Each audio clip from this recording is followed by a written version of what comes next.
It's time to talk about adjunct survival skills. Can I survive in the wild world of higher education on adjunct pay? When the average pay for an adjunct instructor to teach a course in a semester is $2,700, you'd have to teach 25 courses a year to make the median income of $67,000 today. That's like working 3 full-time tenured jobs. As days turned into weeks, the unending struggle began to manifest itself in the survivalist behavior. So how can you survive, and how could anyone survive on adjunct pay today?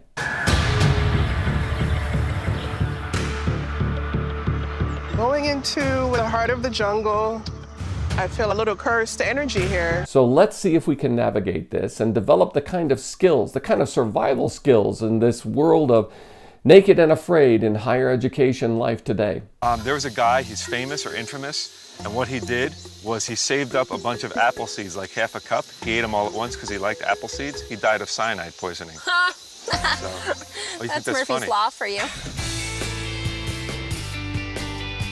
Hi, I'm James Callahan, Ph.D., 20 plus years in academic life, and someone who had a full-time tenure-track job and gave it up to assume the life of a lowly adjunct. But you didn't want it, Ennis.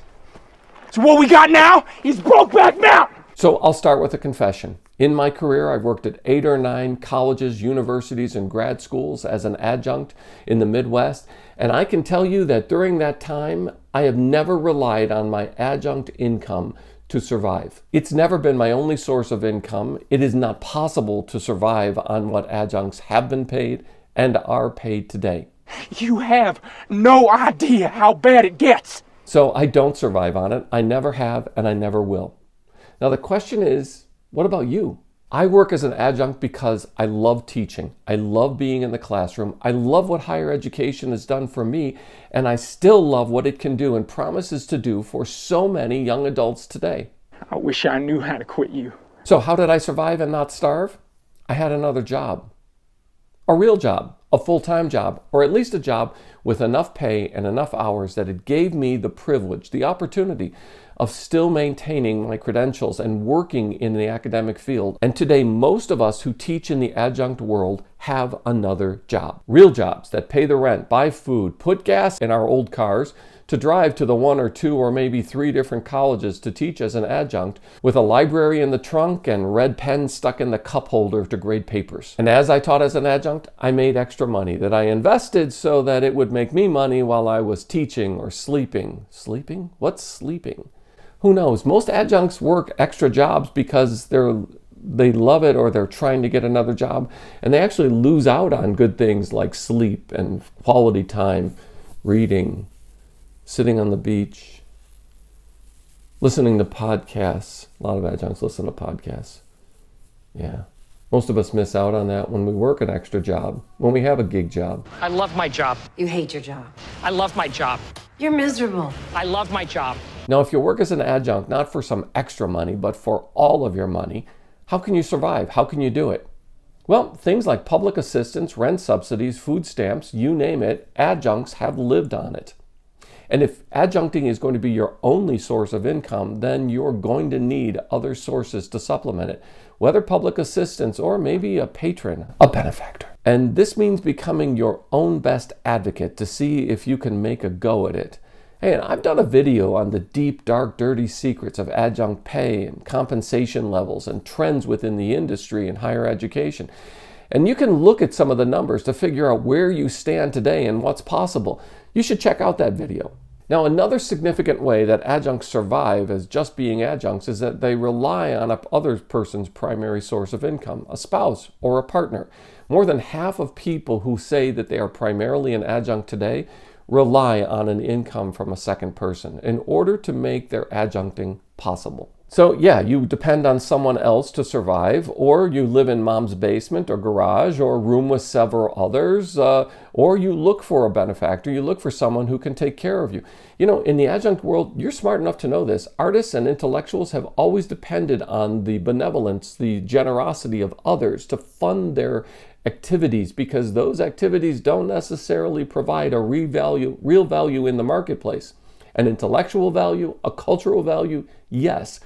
But you need somebody who sees in you that you can contribute to the greater good by them underwriting your lifestyle as an adjunct. So no matter how you try to put this life together, it is possible. Marginally so. It is possible. And here's the most important hack that can help. The thing I've found and that my friends have shared, which get us beyond all of the nagging problems about low income compensation for adjuncts. It's one thing and one thing only, and that is course prep. Yep, that's the thing that ruins adjunct life more than anything else, is obsessing over course prep. So let's look at the numbers. If you teach a course with 32 class meetings over a semester or twice a week, and you earn the national average of $2,700 for teaching that course, with zero class prep, just in and out of the classroom meeting, you've earned $84 per class meeting. Now, if you do an hour of prep for each course meeting, that earning, of course, drops in half to $42 per.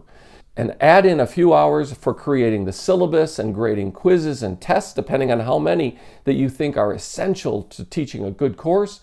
And now you're making an average of less than $20 per class meeting. And this is just for a repeat class, not a new prep, just managing a course day to day and the responsibilities with it. But if you're an idealist and you pick up a new course prep each semester and a new textbook and you prepare new lectures and new PowerPoints to keep things fresh, and you start everything from scratch and reinvent the wheel each and every semester that you teach as an adjunct, well, you're punishing yourself and you're lowering your wage. At the point of adequately managing a repeat course, if you add just 1 hour of prep because of your idealism, now you're earning less than $8 per class meeting. And if you're really willing to be exploited, you volunteer for committee meetings and academic groups.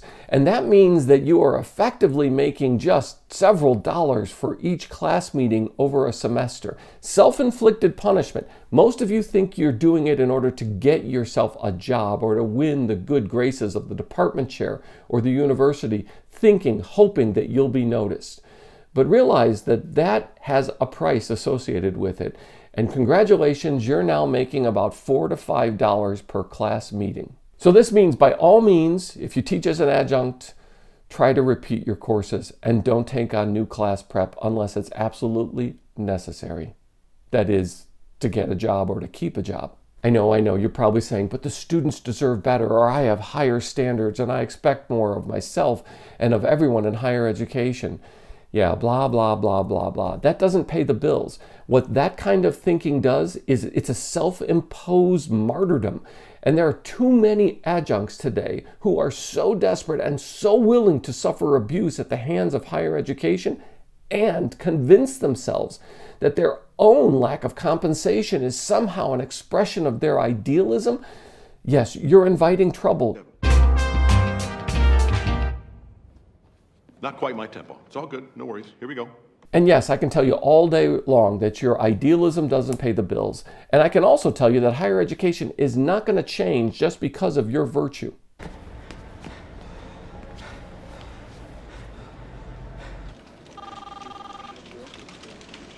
Jesus Christ. That's Jason Bourne. And yes, my dear adjunct friends, we are in a surplus market. There are more of us than the market needs today. And yes, grad schools are graduating 10 terminal degree graduates every year for every single job opening that's advertised in higher education. It is not our market. There is nothing that I can say that's going to change that. The change is on our end. The change, the pressure to change has to come from us. And the first step in that is learning to realize, owning what it is that we can change to make the adjunct life survivable.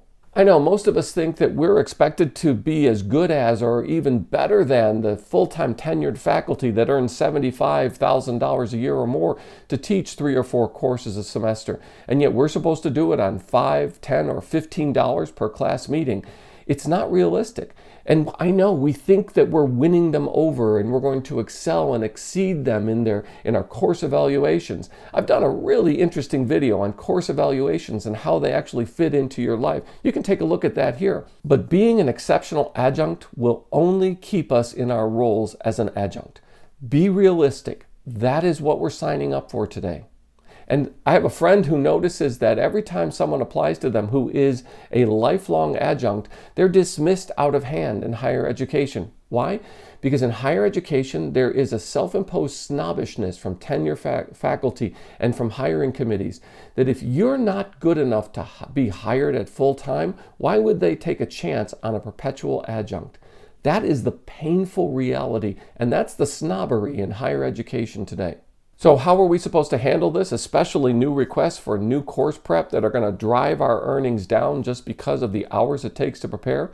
Well, the first thing is to realize we need to adjust our expectations, to understand the marketplace, and to understand what value we add.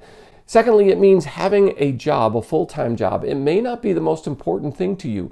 But by the way, I've taught as an adjunct for 20 plus years. And over that time, I've had 5, 6 jobs, other full-time jobs, not in the teaching world, not in higher education. And I can tell you that each and every one of those jobs and employers thought it was a value add to them and the work that we were doing together that I also functioned as an adjunct in higher education. That I either brought access or value in ways that others who worked for that person didn't bring because I was an adjunct. Learn to use that adjunct experience and opportunity to your advantage. And thanks for being part of the Do-Over Show. I'm so glad you were here today. Please, could you tap the like button? And while you're down there, consider subscribing and ringing the notifications bell so you don't miss an episode. I'm so glad you found me, and I found you. Thanks.